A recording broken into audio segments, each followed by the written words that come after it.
لیکن تاریخ یاد رکھے گی اس بات کو کہ ایک دن آئے گا. صداقت علی عباسی نے بھی تو بوڑھا ہونا ہے نا, ایسی بات تو نہیں ہے کہ ساری عمر یہی رہنی ہے. اور جب انسان بوڑھا ہوتا ہے نا تو بڑھاپے کے ساتھ ساتھ ایک چیز اور ہوتی ہے, ڈر نکل جاتا ہے, خوف نکل جاتا ہے, اور پھر انسان وہ چیزیں جو پہلے کبھی نہیں بولتا وہ بولنا شروع کر دیتا ہے کہ صداقت علی عباسی اتنے ہفتے کہاں تھے.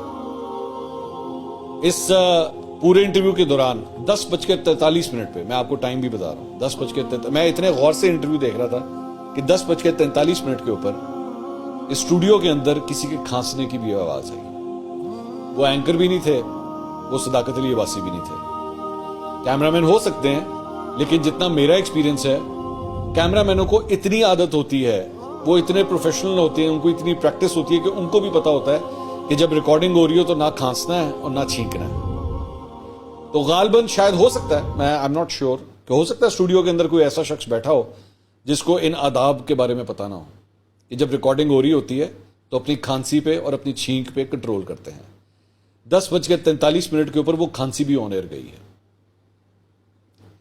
لیکن کب تک یہ سلسلہ چلے گا؟ آج اگر پاکستان تحریک انصاف کے ان لوگوں کے بارے میں, کیونکہ میں اس لیے یہ بات کر رہا ہوں کہ گرفتار ہونے سے صرف ایک دن پہلے تک, یہ میرے شو کے اندر تھے, صداقت علی عباسی صاحب جو پتہ نہیں سے گرفتاری کہیں بھی یا نہ کہیں, یہ غائب ہونے سے ایک دن پہلے, چلے میں غائب ہونے کا لفظ استعمال کر لیتا ہوں, غائب ہونے سے ایک دن پہلے تک یہ میرے شو میں تھے. اور اس پورے شو کے اندر یہ صرف اور صرف عمران خان صاحب کو ڈیفینڈ کر رہے تھے, یہ صرف اور صرف پی ٹی آئی کو ڈیفینڈ کر رہے تھے. میں خود پاکستان تحریک انصاف کا بہت بڑا ناقد ہوں, عمران خان صاحب کا بہت بڑا ناقد ہوں, لیکن جہاں پہ دل اور دماغ نہ مان رہا ہو, معذرت کے ساتھ میں اس میں ہاں نہیں ملا سکتا.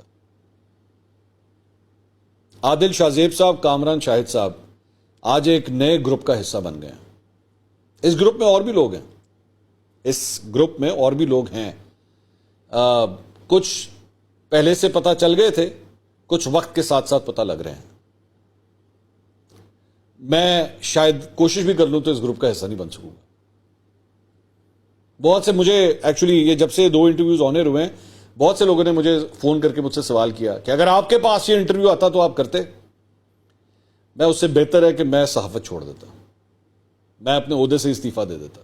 یہ کام نہیں ہوگا, یہ کام نہیں ہو سکتا.